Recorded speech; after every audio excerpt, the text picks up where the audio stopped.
Hello and welcome.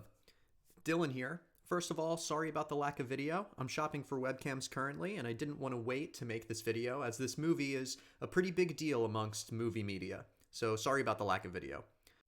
I'll make this review as short as possible while saying everything that I feel is important to discuss. Also, this review will be completely spoiler-free as well, so there you go. I want to touch on some pre-existing expectations when going into a movie before we get into the review outright.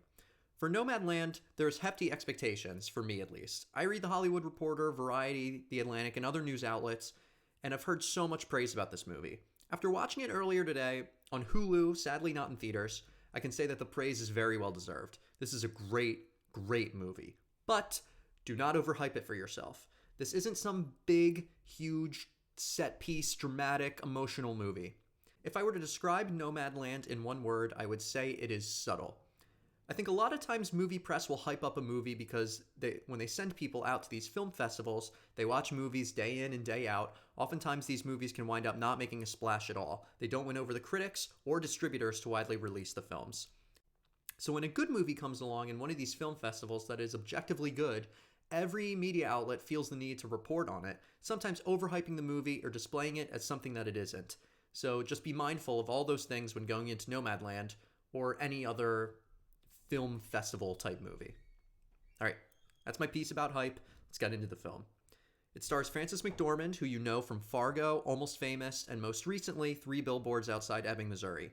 It's written for the screen and directed by Chloe Zhao. I hope I'm pronouncing that right. She most recently did a movie called The Rider, which I have not seen, and it's based on the nonfiction novel Nomadland, Surviving America in the 21st Century by Jessica Bruder. From 30,000 Feet, I enjoyed this movie a lot. I felt that every scene was meaningful and impactful. I didn't think anything was out of place or time was wasted. Everything that's been put into this movie has been expertly placed to elaborate on the very interesting story of McDormand's character, Fern. Without getting into too much detail, Fern is forced into this life of living out of a van as she travels across the country. She meets interesting characters, and we, as the audience, get to see what life is like for people that live like this. I found the preconceived notions that the characters in the film have towards Fern to be quite interesting. I loved learning more about Fern's past life, and I found it especially interesting how the people that live quote-unquote regular lives always talk about and think similar things, which certainly is significant. I also enjoyed how the film portrayed this lifestyle to be kind of romantic, but also quite scary, daunting, and lonely. We see all of that in Nomadland, and every scene hits the mark emotionally. There are other characters Fern meets in the journey that are really interesting, and other than Frances McDormand, I didn't recognize any of the actors here, but they all did amazing jobs, so good for them. Some side characters, which only had a few scenes, totally stole the movie for me. I also found it interesting that the movie brings forth this whole conversation around corporate America and the effect that it has had on everyday people's lives. I'm sure I'll be thinking about this movie for a long time after this review, especially in that regard. If you're looking for a simple yes or no, should you watch it?